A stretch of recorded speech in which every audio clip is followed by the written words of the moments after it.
Χαίρετε. Αυτή η παρουσίαση θα είναι για τη χρονολόγηση. Είχαμε κάνει 2 πριν από αυτήν, αλλά τώρα με τη βοήθεια του AI κάναμε άλλη μία και συνδυάζουμε και άλλα πράγματα. Θεωρία υπερχορδών, γενική θεωρία της σχετικότητας, για να εξηγήσουμε πράγματα που δεν εξηγεί η επιστήμη. Οπότε τι θα δούμε? Το πρόβλημα του χρόνου, μηχανισμό της αλλαγής, η παλαιοντολογία στο ειδόλιο, με την έννοια ότι οι χρόνοι που μας λένε δεν υπάρχουν. Ή τέλος πάντων, εμείς ισχυριζόμαστε ότι δεν είναι σωστή. Όταν σου λέει 60 εκατομμύρια χρόνια πριν, δεν είναι 60 εκατομμύρια χρόνια. Και το σύμπαν σχέδιο. Οπότε, ξεκινάμε, τι είπε ο Απόστολος Πέτρος, και βλέπουμε σήμερα ότι κάποιοι λένε ότι λέγανε στις έσχατες ημέρες θα έρθουν άνθρωποι που θα λένε πού είναι ο Θεός, δεν υπάρχει πουθενά. Όλοι κοιμήθηκαν και όλοι γεννιόμαστε και πεθαίνουμε και πάντα αυτό συνέβαινε και πάντα αυτό θα συμβαίνει, άσχετα με το τι γίνεται στη γη. Και όμως ο Απόστολος Πέτρος λέει ότι ξεχνάνε, λέει ότι ο Θεός κατέστρεψε τη γη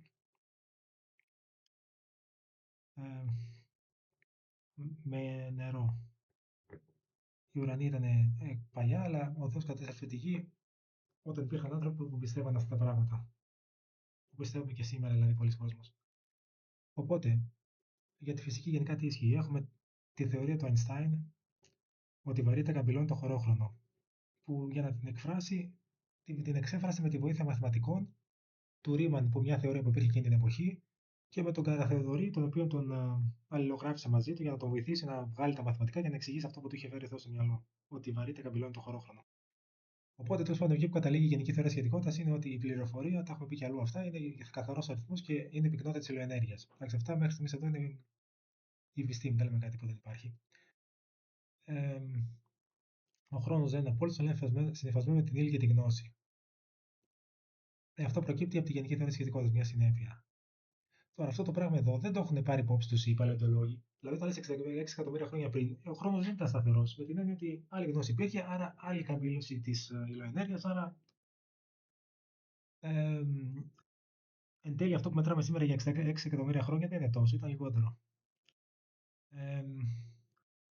Αν ο χρόνο και η ύλη είναι συνυφασμένα, τότε η πληροφορία που φέρει ένα σύστημα είναι μια αφηρημένη έννοια. Οπότε είναι ένα φυσικό μέγεθο που επηρεάζει και επηρεάζεται από το χωρόχρονο. Αυτό σημαίνει ότι όταν είχαμε γεγονότα με τεράστια πυκνότητα πληροφορία, όπω η δημιουργία ή ο πύργο Βαβέλ, αυτό συνοδεύεται με ακραίε καμπυλώσει χωρόχρονου. Αυτό το κάνουμε εμεί, αυτό τα συνδέουμε τα μεγέθη αυτά. Δεν τα συνδέει η αστροφυσική. Εμεί προσπαθούμε αυτή τη στιγμή να συνδέσουμε την αστροφυσική με την παλαιοντολογία, με λίγα λόγια. Εντάξει, και με τη θεολογία, γιατί η Βαβέλ, α πούμε, δεν σου λέει ότι δεν υπήρξε ποτέ. Εντάξει. Οπότε το πρόβλημα είναι ότι. Το πρόβλημα. Για να εξηγήσουμε κάποια πράγματα που δεν εξηγούνται σήμερα, μπορούν να εξηγηθούν εάν κάνει κάποιε παραδοχέ που στην αστροφυσική δεν ισχύουν, α πούμε, αλλά είναι κάποιε θεωρίε ότι μπορεί να θεωρήσει, αν θεωρήσει ότι οι φυσικέ σταθερέ, η ταχύτητα του φωτό και η σταθερά τη λεπτή υφή δεν είναι αιώνιε και μετάβλητε, τότε αλλάζει και η χρονολόγηση που παίρνουμε. Τι σημαίνει αυτό? Ότι η μέτρηση που κάνουμε δεν είναι λάθο, είναι σωστή, αλλά ο χρόνο εξαρτάται από το χώρο και από την πυκνότητα τη ηλιοενέργεια. Οπότε, όπω είπαμε και την προηγούμενη φορά, αν υποθέσουμε ότι ισχύει η θεωρία των υπερχορδών, η ύλη δεν είναι συμπαγή, αλλά είναι δεδομένε χορδέ. Το σύμπαν έχει 10-11 διαστάσει. Οπότε, το σύμπαν με λίγα λόγια, με βάση την θεωρία των υπερχορδών, μπορούμε να το φανταστούμε σαν έναν άνθρωπο ο οποίο αλλάζει όπω αλλάζει και το σύμπαν. Δηλαδή, όπω ο άνθρωπο μεγαλώνει, είναι μικρό και μεγαλώνει, έτσι είναι και το σύμπαν. Γεννιέται, αναπτύσσεται, οριμάζει και γερνά. Και οπότε εδώ κάνουμε μια σύγκριση μεταξύ του ανθρώπου που είναι βρέφος, στην αρχή γίνεται παιδί, έφηβος, ενήλικας και γερνάει, το ίδιο είναι και για το σύμπαν. Στην αρχή ήταν η κτήση, η αρχή των ήταν τεράστια, η πατριαρχική εποχή, κατακλυσμός, και σήμερα και το τέλος του που είναι η φθορά, η εντροπή αυξάνει. Τώρα, κάποιε υποθέσει που έχουν καταρριφθεί από την επιστήμη είναι ένα άνθρωπο εμφανίστηκε το 80 στην Αμερική και έλεγε ότι η ταχύτητα του Θεού ήταν πολύ μεγαλύτερη στο παρελθόν. Τα 40.000 χρόνια δηλαδή είναι 6.000 χρόνια στην πραγματικότητα. Τα 4 δισεκατομμύρια χρόνια είναι μερικέ χιλιάδε χρόνια. Αυτό καταρρίφθηκε εύκολα κιόλα γιατί ο άνθρωπο δεν ήταν επιστήμονα και μπορούσε εύκολα να καταρρύψει αυτά που λέει. Τα έλεγε πριν 40 χρόνια. Τώρα, εάν υποθέσουμε αυτό που λέγαμε ότι η πολλή γνώση σημαίνει μεγάλη πυκνότητα ηλιοενέργεια, μεγάλη καμπύλη του χρόνου, άρα ο χρόνο έτρεχε γρηγορότερα, αυτό όπω θα πούμε στη συνέχεια, εξηγεί ό,τι βρίσκουμε, αυτά που βρίσκει η επιστήμη και δεν μπορούν να εξηγηθούν διαφορετικά. Τώρα ο Χάρπ, άλλο επιστήμονα Αμερικάνο, αυτό ήταν καθηγητή πανεπιστημίου από τη Νέα Υόρκη και είπε ότι όταν βλέπουμε του γαλαξίε και μετατοπίζονται από τον άλλο και μετράμε την μετατόπιση προ το ερυθρό, αυτό δεν είναι πάντα μέτρο τη απόσταση. Αλλά βέβαια και η απόφαση αυτού κατακρίθηκε. Άρα ούτε και το χρόνο. Δηλαδή, όταν βλέπουμε ένα γαλαξία και είναι τόσα δισεκατομμύρια έτη φωτό, μπορεί να μην είναι τόσο δισεκατομμύρια φωτό μακριά από εμά. Αυτό όμω ήταν επιστήμονα και πήρε και μετάλλια κτλ. Δεν είναι δηλαδή κάποιο τυχαίο. Από τη Νέα Υόρκη ήταν. Το DNA μπορούμε να πούμε ότι έχουμε του Neanderthal 1 με 4% και είπαμε και εσά προσθέσω ότι όταν λέμε Neanderthal εννοούμε τι ουσίε του Κάιν, άμα το εξηγήσουμε θεολογικά, που πήρε τι εργασίε των ανθρώπων κτλ. Δηλαδή, ο Κάιν επειδή αμάρτησε κτλ., όλοι οι απόγονοί του είχαν γίνει σαν τα ζώα, ήταν εν πάση περιπτώσει, και αυτού οι επιστήμονε που του έχουν βρει του λένε σήμερα Neanderthal. Δεν βλέπουν με θεολογία, αλλά του λένε Neanderthal. Εκεί πάμε να δούμε τώρα το σύμπαν ω κομποσκίνη. Εντάξει, θα είπαμε την προηγούμενη φορά αυτά. Εντάξει, εδώ το AI είπε ότι μπορεί η Βαβέλ να επηρεάσει και τη χρονολόγηση. Εντάξει, λίγο ακραίο αυτό, γιατί όταν είμαστε πιο κοντά σε εμά, λογικό είναι να μην αλλάξει τόσο πολύ η χρονολογία. Δηλαδή, όταν είμαστε 3.000 χρόνια πριν από σήμερα ή 5.000 χρόνια πριν από σήμερα, δεν είναι και τόσο μεγάλο το διάστημα. Είχε παγιωθεί τέλο πάντων οι αλλαγέ. Οπότε, εάν κάνουμε επαναχρονολόγηση, τι μπορούμε να πούμε, ότι όταν λέμε ηλίθινη εποχή δεν κράτησε 3 εκατομμύρια χρόνια, όπω λένε οι επιστήμονε, κράτησε την περίοδο του Νόε. Ο Νόε 5.000 χρόνια πριν από σήμερα, μέχρι τον πύργο τη Βαβέλ, που ήταν πάλι 5.000 χρόνια πριν από σήμερα περίπου. Ναι. Η εποχή του Χαλκού δεν είναι προϊστορία, είναι η εποχή του Αβραάμ, δηλαδή είναι 4.000 πριν από σήμερα. Και οι εγγραφέ που βρήκαμε το δυσπηγείο που λέγαμε σε προηγούμενε παρουσιάσει, γραμμική Α, μηκίνε και όλα αυτά, δεν ενδιαφέρονται μεταξύ του 3.000 χρόνια, αλλά είναι μια χιλιετία, δηλαδή είναι πιο κοντά έρχονται όλα. Τώρα, για αυτό που λένε για του δεινοσαύρου κτλ., ότι ήρθε, έπεσε μια μετεωρίτη κτλ. Μπορεί να μην ήταν, άμα συμπιεστεί ο χρόνο, τότε δεν χρειαζόταν να έρθει ποτέ μετεωρίτη να έρθει. Μπορεί πολύ απλά να έγινε ένα παγκόσμιο κατακλυσμό όπω του Νόε και με αυτόν τον κατακλυσμό να πνίγηκαν οι δεινόσαυροι. Ωραία. Και έτσι αναπτύχθηκαν και τα θηλαστικά. Οπότε τώρα βρίσκονται μεταλλικά αντικείμενα, θα το πούμε παρακάτω αυτό. Βρίσκονται μεταλλικά αντικείμενα και τα οποία οι επιστήμονε δεν ξέρουν από πού είναι. Έτσι. Βρίσκουν, α πούμε, λένε ότι βρίσκουν δικαιολογίε που λένε ότι δεν ισχύουν. Π.χ. βρήκαν στα βιβλιοτάκια στην Λατινική Αμερική και τα λοιπά και λένε ότι είναι ψευτιές αυτά. Που βλέπουμε εδώ ότι συνεπάρχουν δεινόσαυροι με ανθρώπου. Το ίδιο είναι και οι πέτρε του Ίκα, πάλι στη Λατινική Αμερική και τα λοιπά, λένε ότι είναι και αυτά ψευτιές. Μετά οι γίγαντες και τα λοιπά που έχουν βρεθεί κατά καιρού λένε και αυτά ψευτιές ήταν. Μετά βρίσκουν πατημασιές ανθρώπων και δεινοσαύρων και λένε και αυτά ψευτιές ήταν. Τώρα η ερώτηση που παραμένει βέβαια σε όλα αυτά είναι η εξή. Εντάξει, αν όλα ψεύτικα, α πούμε, γιατί όλα αυτά τα απαγορευμένα και ψεύτικα συμφωνούν με τη γέννηση, α πούμε. Δηλαδή, γιατί δεν αντιφάσκουν αυτά μεταξύ του με τη γέννηση, ρε παιδί. Να πει, ξέρω εγώ, ότι είναι εξωγήινο. Να βάλουμε ένα εξωγήινο και κάτι παράξενο, α πούμε. Ξέρω εγώ που. Αυτά μια χαρά εξηγούνται με τη γέννηση. Εκεί είναι το περίεργο, α πούμε. Όχι να είναι αυτά ψεύτικα. Γιατί, εντάξει, δεν είναι ψεύτικο τελείω. Δηλαδή, όταν λέει ο άλλο ότι. Σου λέει ότι ένα αγρότη λέει, έφτιαχνε, ξέρω εγώ, με το πυλό, έφτιαχνε, ξέρω εγώ, πώ το λένε, δεινοσαύρου που και πάνε να τα καβαλικεύουν ανθρώπου και τα πούλαγε. Ωραία, αλλά για να το φτιάξει, δεν το σκεφτεί αυτό και να έχει και πέρασει, σημαίνει ότι βασίστηκε πάνω σε ένα πραγματικό γεγονό. Δηλαδή δεν υπάρχει περίπτωση από το μυαλό του κάποιο να ξεκίνησε. Γιατί το κάνει στην Κίνα αυτό, ξέρω να το οικονομάσουν. Να του στο μυαλό του, το κάνω αυτό, το οικονομήσω. Δηλαδή το μηδέν δεν ξεκινάει από το κακό δεν υπάρχει. Οπότε πρέπει κάτι να υπάρχει και μετά εσύ να το κάνει κακό, δηλαδή να το αλλοιώσει.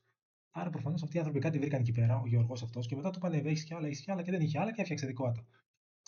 Το πιο λογικό και φυσικό είναι να κάνει αυτό ο αγρότη. Προφανώ όμω κάτι βρήκε.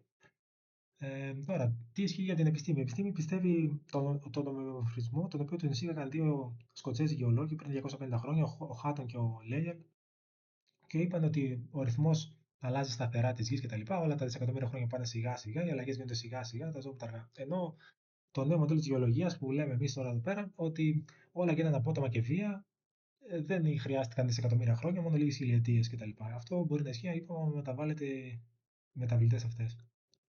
Βέβαια, αυτά θα έχουν και άλλε συνέπειε στην αστροφυσική που παρατηρούμε εδώ πέρα, αλλά το θέμα είναι ότι αυτή τη στιγμή και στην αστροφυσική υπάρχουν πάρα πολλά που είναι αναπάντητα. Πάρα πολλέ απορίε έχουν οι αστροφυσικοί που είναι αναπάντητε. Αλλά, εν πάση περιπτώσει, όλα είναι σε καλό δρόμο. Και το AI πιστεύω να βοηθήσει να τα ανακαλύψουμε όλα.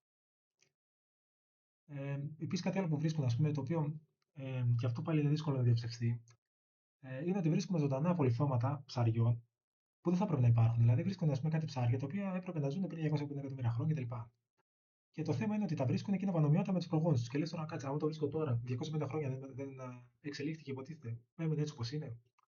Και πώ γίνεται να ζει τώρα και υπήρχε και πριν 250 εκατομμύρια χρόνια. Ε, Τέλο πάντων, αυτό είναι ένα θέμα. Τέλο πάντων, εντάξει, και όλα βρίσκουν απαντήσει. Ε, ε, η απάντηση που δίνουμε εμεί είναι ότι δεν ζήσαν τα πλάσματα αυτά πριν εκατομμύρια χρόνια, δεν ζήσαν κάποιε χιλιάδε χρόνια πριν. Και το θέμα είναι ότι μια άλλη ερώτηση που μπορεί να κάνει κάποιο είναι ότι άμα ζήσαν τόσα εκατομμύρια χρόνια πριν, οι δεινόσαυροι και όλα αυτά, γιατί τα βρίσκουμε εδώ πέρα, έπρεπε να βρίσκουμε με τα φορτηγά να παίρνουν τα λείψανά του, α πούμε. Αλλά και γι' αυτό έχουν απάντηση επιστήμονε. Γιατί όταν έζησαν τόσα εκατομμύρια χρόνια τόσα ζώα, δεν μπορεί. Θα έπρεπε ας πούμε, να πηγαίνει σε ένα μέρο και να βρίσκει βουνό, στίβε από κόκαλα. Εδώ δεν υπάρχουν αυτά. Όταν λέμε ένα βουνό ολόκληρο, να είναι μόνο κόκαλα, α πούμε. Δηλαδή κάτι τέτοιο. Και όμω σου λέει εδώ ότι οι επιστήμονε έχουν απαντήσει και γι' αυτό. Ότι υποτίθεται ότι τα κόκαλα για να συντηρηθούν πρέπει να μην τα φάνε άλλα φτηνά, να είναι κατάλληλε συνθήκε να θαυτούν κατευθείαν και κάτι τέτοιο, α πούμε, για να μην χαλάσουν. Εντάξει. Τα θηλαστικά τώρα γιατί ανέβηκαν, γιατί διαδόθηκαν τα θηλαστικά. Η επιστήμη λέει ότι ξέρω εγώ κάποια στιγμή εξαφανίστηκαν οι δεινόσαυροι, εμεί λέμε ότι πνιγήκανε. Και ανέβηκαν τα θηλαστικά. Ενώ η πραγματικότητα που θεωρούμε εμεί εν πάση περιπτώσει είναι ότι τα έβαλε ο Νόε στην Κιβωτό και τα άσωσε, ξέρω τι να πω. Αυτό προκύπτει λογικά δηλαδή, εντάλλως δεν γίνεται. Ας πούμε. Πάντα θα έπρεπε να είναι στον αφρό οι δεινόσαυροι και από κάτω τα θηλαστικά, ας πούμε, να τα τρώνε γιατί είναι πιο αδύναμα, δεν έχουν και τα λοιπά, δεν είναι τόσο δυνατά όσο είναι οι δεινόσαυροι, αλλά θα έπρεπε πάντα να κυβερνάνε οι δεινόσαυροι. Υπήρχε και κάτι άλλο που λέει γιατί βρίσκουμε τα στρώματα το ένα κάτω από το άλλο. Κάτι το έβγαλε το AI αυτό και έχει ένα ενδιαφέρον ότι θαύτηκαν τελευταία, λέει, τα θηλαστικά ήταν πιο ευκίνητα, ανέβηκαν σε υψηλότερα σημεία πριν κατακλειστούν και θαύτηκαν τελευταία, γι' αυτό φάνηκαν και τελευταία. Αλλά ε, κάτι άλλο είπε ενδιαφέρον το AI είναι ότι, ναι, ότι όταν βλέπουμε τα απολυθώματα το ένα στρώμα κάτω από το άλλο, αυτό σημαίνει ότι κατηγράφει τη σειρά ταφής λέει κατά τον κατακλυσμό, λέει το AI εδώ. Και στον πάτο έχουμε αυτά που θαύτηκαν πρώτα και μετά στην κορφή αυτά που θαύτηκαν τελευταία. Τέλος πάντων, επίσης το DNA διαψεύδει λέει τη γραμμική εξέλιξη, δηλαδή έχουμε βρει ο άνθρωπο για 200.000 χρόνια που λένε θα πρέπει να έχει περισσότερε μεταλλάξει από όσε έχει. Εντάξει, οι επιστήμονε βρίσκουν και γι' αυτό απάντηση βέβαια. Ε, Τώρα, αυτό που λέμε εμεί είναι το εξή με λίγα λόγια, ότι δεν υπήρχε βαθύ χρόνο, δηλαδή εκατομμύρια χρόνια, αλλά υπήρχε μια μικροεξέλιξη εντό του είδου. Αυτό παραμένει παρατηρήσιμο. Αλλά η μακροεξέλιξη θα δημιουργηθούν νέα είδη του τίποτα, αυτό δεν γίνεται. Άρα θα έπρεπε όλα να φτιαχτούν εξ αρχή με λίγα λόγια. Και το νέο μοντέλο ε, ενισχύει την απότομη εμφάνιση που ακολουθούν από μικρέ προσαρμογέ. Δηλαδή, όλα τα πράγματα υπήρξαν εξ αρχή, τα είδη, φυτά ζώα και απλά άλλαξαν λίγο στην πορεία ορισμένα. Ένα άλλο ερώτημα που προκύπτει από όλα αυτά είναι αν ο άνθρωπο κατάγεται τον πίθηκο, γιατί υπάρχουν ακόμα πίθηκοι, α πούμε. Εντάξει. Σου λέει ότι είχαμε κοινού προγόνου κτλ. Και το θέμα είναι το εξή, α πούμε. Γιατί να μην εξελιχθεί ο πίθηκο να γίνει άνθρωπο, και γιατί να μην γίνει το γιοντάρι λεοντάνθρωπο ή ξέρω εγώ, η φάλαινα φαλενάνθρωπο. Δηλαδή να εξελιχθούν και αυτά να γίνουν κάτι λογικό, ρε παιδί μου. Που η θάλασσα είναι και πιο μεγαλύτερη από τη στεριά. Και έγινε μόνο άνθρωπο, ο πίθηκο άνθρωπο, α πούμε. Δηλαδή, άμα κάτσει και τα σκεφτεί, αυτά έχει πολλέ απορίε, περισσότερε παρά τι λύσει. Ε, Εξελίχθηκε δηλαδή μόνο άνθρωπο. Δηλαδή, όλα τα ζώα, τόσα εκατομμύρια ζώα, όχι ήδη χιλιάδε είδη ζώων κτλ. Μόνο που είχε έγινε άνθρωπο. Τέλο πάντων, κοιτάξτε, εδώ λέμε την θεωρία του creation, την θεωρία του δημιουργισμού που λένε, ξέρω εγώ, ότι ο Θεός τα φτιάξει όλα κτλ. Κατά γένος. Ε, και επίσης και ο Άγιος Μάξιμος έχει πει κάτι που απορρίπτει την εξέλιξη των ειδών, όχι 100% αλλά δεν μπορεί να συμβεί από το τίποτα να φτιάξει, ας πούμε, άνθρωπο. Ότι κάτι τύπου δεν μένει στην εαυτού αρχή κατά τον λόγο της φύσης είναι κακό. Δηλαδή, άμα ξέρω εγώ, η γάτα αρχίζει και γαυγίζει, αυτό είναι κακό. Γιατί πρέπει να μένει στην εαυτή αρχή τη. Δηλαδή, η γάτα είναι γάτα. Να ζει όπω πρέπει να ζουν οι γάτε κτλ. Κάθε ζώο να μένει στην αρχή του. Και ο άνθρωπο δεν μπορεί να γίνει πίθηκο, α πούμε, κάτι να ανεβαίνει στα δέντρα για να τρώει μπανάνε. Αυτό είναι κακό. Άρα ο Πίθηκος δεν είναι ένα αποτυχημένο άνθρωπο, είναι η απόδειξη ότι η δημιουργία δεν είναι μια γραμμή, είναι μια συμφωνία. Τώρα είπαν και κάποιοι επιστήμονε, βλέπανε κάποια πράγματα και θέλουν να τα εξηγήσουν. Αυτοί οι δύο οι Αμερικάνοι είπαν το εξή, ότι βλέπουμε ότι το αρχείο, τα ίδια εμφανίζονται, είπαν αυτοί οι δύο επιστήμονε, και μένουν αναλύωτα για κάποια εκατομμύρια χρόνια και μετά εξαφανίζονται. Αυτή είναι η στασιμότητα. Και λένε πώ γίνεται αυτό. Θα έπρεπε σιγά σιγά να εξελίσσονται και να προχωράνε, όχι να μένουν αναλύωτα εκατομμύρια χρόνια. Δηλαδή αυτό παρατηρήσανε οι Eldredge και ο Gould πριν 50 χρόνια. Και τελικά δώσαν μια εξήγηση, η οποία βέβαια δεν στεκεί ούτε λογικά, να σκεφτεί κανεί, ότι η εξέλιξη λέει συμβαίνει τόσο γρήγορα σε μικρέ απομονέ ομάδε που δεν προλαβαίνει να αφήσει ίχνη στα πετρώματα. Δηλαδή εξελίσσονται πολύ γρήγορα τα είδη.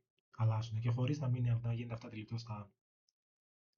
Εν πάση περιπτώσει, εντάξει, αυτό τώρα δεν είναι και πολύ πιστικό το επιχείρημά του, αλλά εν πάση περιπτώσει, αν υποθέσουμε, αν παραδεχτούμε ότι δεν ήταν εκατομμύρια τα χρόνια, αλλά ήταν χιλιάδε χρόνια από τη κτήση, τότε είναι όλα λογικά.